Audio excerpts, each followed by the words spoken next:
जोहार साथियों। ऐसे तो आदिवासी लाइफ मैटर स्पेशली खाने के ऊपर वीडियोस नहीं करता है, पर हमारी कोशिश रहती है कि हम अलग अलग आदिवासी समुदाय के खाने का स्वाद आप तक लेके जाएं, ताकि आप घर बैठे उन चीज़ों का आनंद ले सकें। तो आज हम मध्य प्रदेश के बड़वानी डिस्ट्रिक्ट के अंदर सेंधवा के पास हैं और इधर से मैं गुजर रहा था।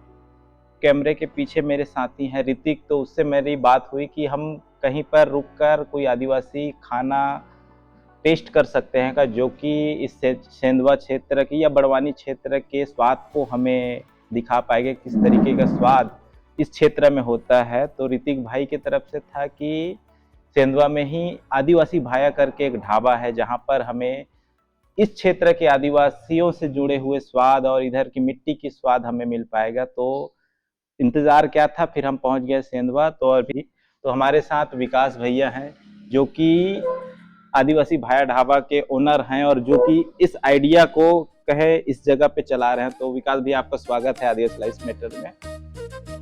और एक थोड़ा सा यात्रा बताइए, कैसा शुरू हुआ था आदिवासी भाया ढाबा? पहले तो आप सभी को जय जोहार, जिंदाबाद। जैसा कि आपने बताया कि कैसे शुरुआत हुई इस ढाबे की, तो पहले तो मैं इस नाम के पीछे की कहानी आपको बताना चाहूँगा। बिल्कुल।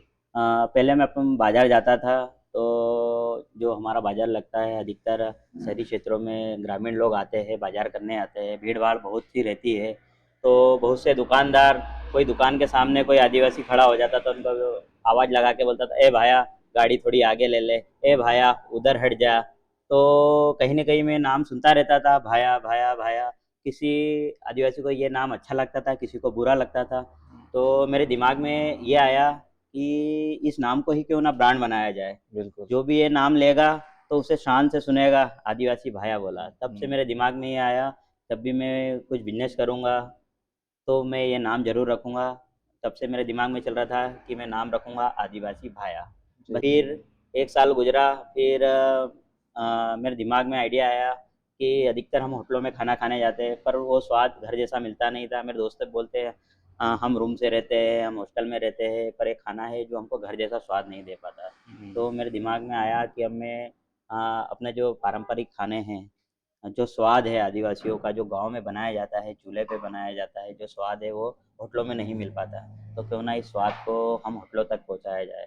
तब से मेरे दिमाग में आ गया कि हम अब ढाबा खोलेंगे।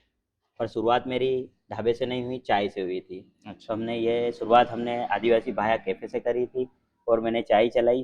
चाय भी हमको अच्छा रिस्पॉन्स मिला, गुड़ की चाय थी हमारी, स्पेशल गुड़ की चाय थी, उसका भी रिस्पॉन्स आया। फिर धीरे-धीरे लोगों ने बोला कि आप हमें खाना भी खिलाइए।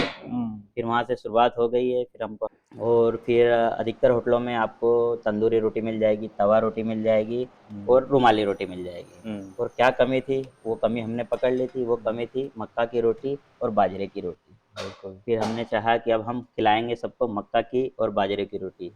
तो फिर हमारे दिमाग में आया, हम मक्का की रोटी और बाजरे की रोटी भी खिलाएँगे और साथ-साथ एक टैगलाइन बन गई कि डिमांड आपकी, खातिरदारी हमारी। वाह!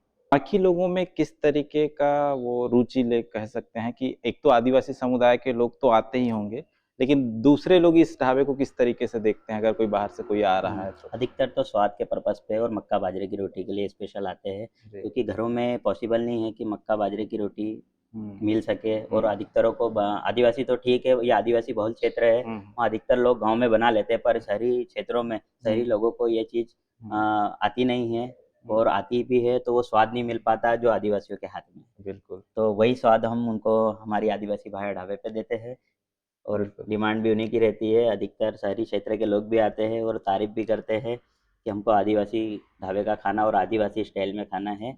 तो सबसे ज़्यादा विकास भैया किस भोजन की डिमांड लोगों के बीच रहती है? आपके ढाबा में सबसे ज़्यादा डिमांड किस चीज़ की होती देखो, है? अधिकतर तो लोग यहाँ नॉनवेज खाने आते हैं, जी। जैसे मटन हुआ, मछली हुआ, चिकन हुआ, आदिवासी स्टाइल में खाने के लिए आते हैं जी। कि हम दूसरी जगह खाते हैं तो हमको वो स्वाद नहीं आता, यहाँ क्यों अलग स्वाद आता है। नहीं, यहाँ इसलिए अभी अलग स्वाद आता है कि हम आदिवासी स्टाइल में जो हमारे गाँव में खाना बनाया जाता है, उस हिसाब से खाना बनाते हैं, इसलिए आपको स्वाद आता है। तो अधिकतर नॉनवेज खाने के लिए यहाँ पे आते हैं, तो उन्हीं का स्वाद हम देते हैं और काफ़ी लोग पसंद भी कर रहे हैं वो चीज़। आदिवासी स्वाद लेना है, खासकर आप सेंधवा जैसे जगह पर आ रहे हैं, या फिर बड़वानी डिस्ट्रिक्ट के आसपास आ रहे हैं तो एक बार आना चाहिए। तो एक बार एड्रेस आप बता दीजिएगा कि उनको अगर ये स्वाद खाने के लिए चाहिए, उनको चखना है तो कहाँ पर आ सकते हैं? आपको आदिवासी भाया ढाबे पे आने के लिए निवाली रोड, सूरज नगर हेलीपैड है, यहाँ हेलीपैड बना हुआ है, राधा कृष्ण हॉस्पिटल है उसके पास में आदिवासी भाया स्टॉप के नाम से हमने हमारा स्टॉप बना रखा है। आदिवासी भाया ढाबा, सूरज नगर, निवाली रोड, सेंधवा। जी, तो आप लोग जरूर आइएगा। खासकर आसपास जो मेरे साथी रहते हैं जिनको तलाश होती है कि आदिवासी भोजन कैसा होता है, तो उनसे निवेदन करूंगा कि आप लोग जरूर से आइए। और कोई भी मेरे दूसरे राज्यों से जुड़े हुए जो मेरे आदिवासी साथी हैं जिनको लगता है कि हमें सेंधवा के टेस्ट को देखना है या फिर इस मध्य प्रदेश के इस तरफ के स्वाद को चखना है, तो एक बार आप लोग जरूर आइए। जोहार।